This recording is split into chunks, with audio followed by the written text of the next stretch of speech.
When doctors don't hear you, it happens more often than you think.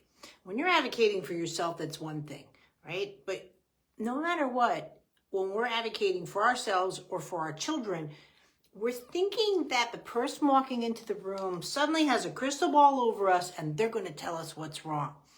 Self-advocation is really important. One of the benefits you get out of doing movement lesson for your babies is because you just know where your kids are at. You know when they're progressing, you know when they're not progressing.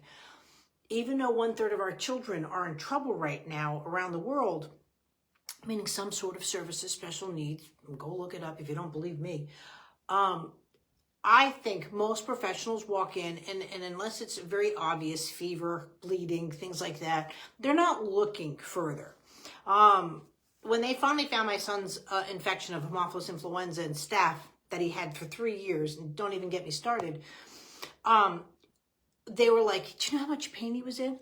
Go look at your records. You discharged my baby. You wouldn't even bring him in because you don't treat fussy babies. But now you're telling me how much pain my son has been in. Yeah, no, I know. When I'm telling you, he's screaming and screaming and screaming. So what happens here is that you are going down the notch, okay? They will admit for hospital when it's life-threatening, it's immediate, so forth. But for babies, it can be a little bit worse. Let's say it's severe reflux. Reflux is not necessarily considered life-threatening. So your care will be afterwards. But if you're in the hospital, guys, get a consult.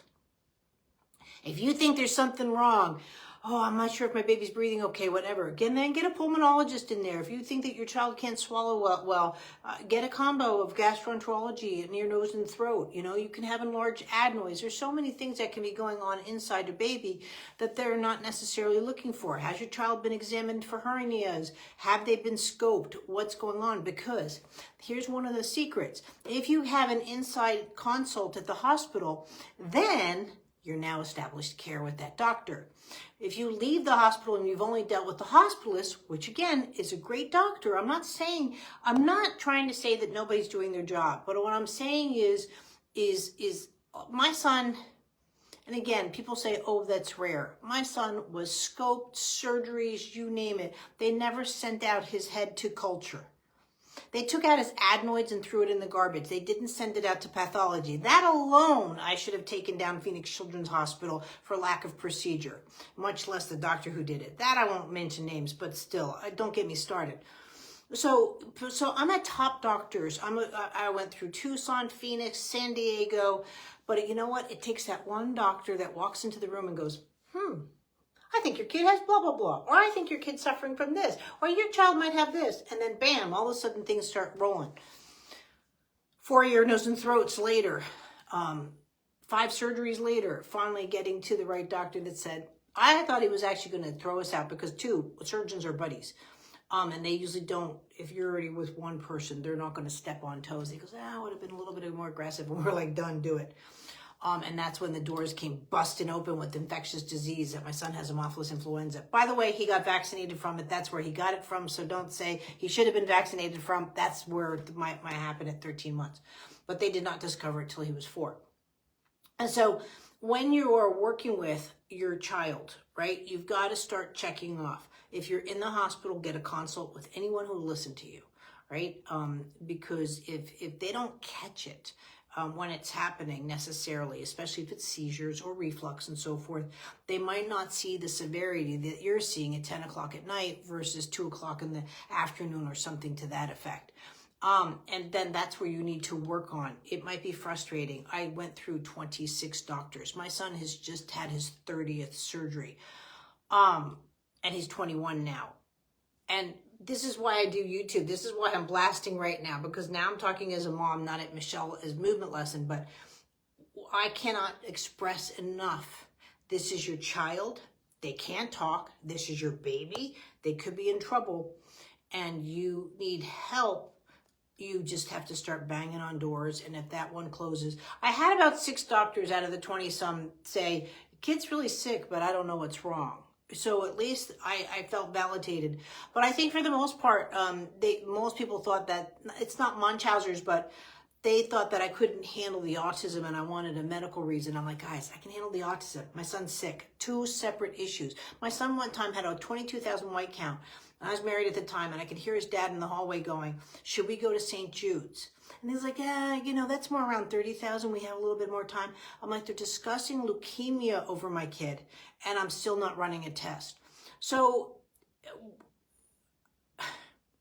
it's not fair. It's not right, especially when you're a new parent and you expect that person to walk through the doors. I can't stress enough, if they did not evaluate your child medically, labs, etc., x-rays, all that, MRIs, or they did not examine your child physically, stomach palpitation, checking for hernias, and so forth. But even just to say it's reflux without a scope, when you've got hand tremors the way you're doing, I would basically rule out Sanderson's syndrome or eosinophilic esophagitis, EE, are some of the things, hiatal hernias, some of the things that could be going on and probably cannot be looked at without being scoped.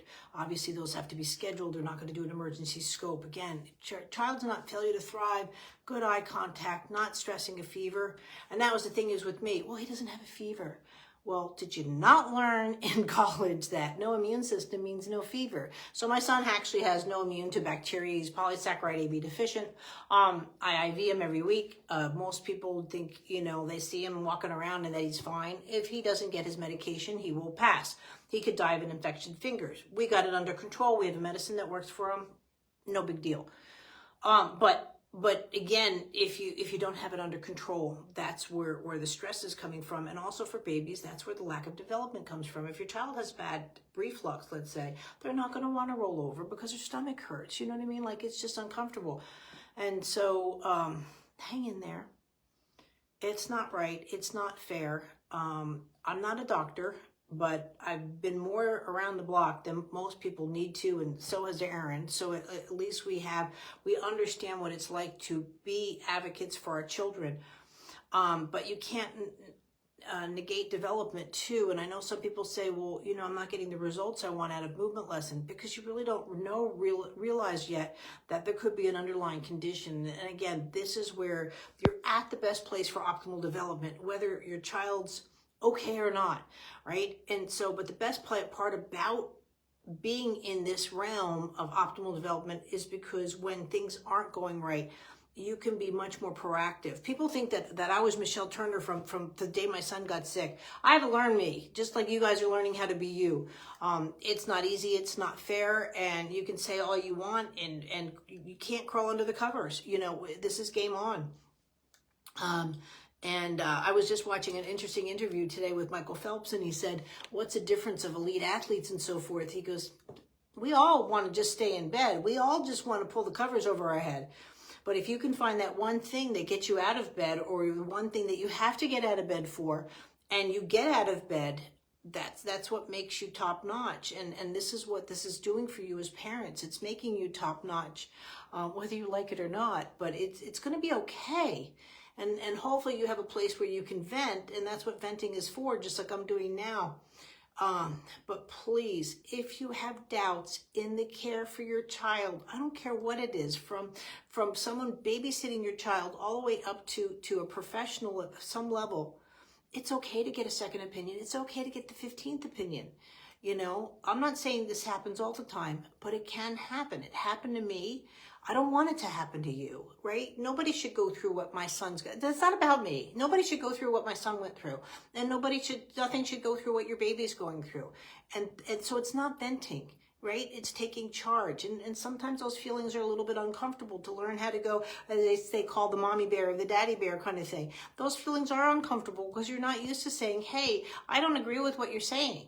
Right? And you might, if someone says, well, let's go to the movies, you can say, think, oh, I don't want to go to this movie, but I'll go.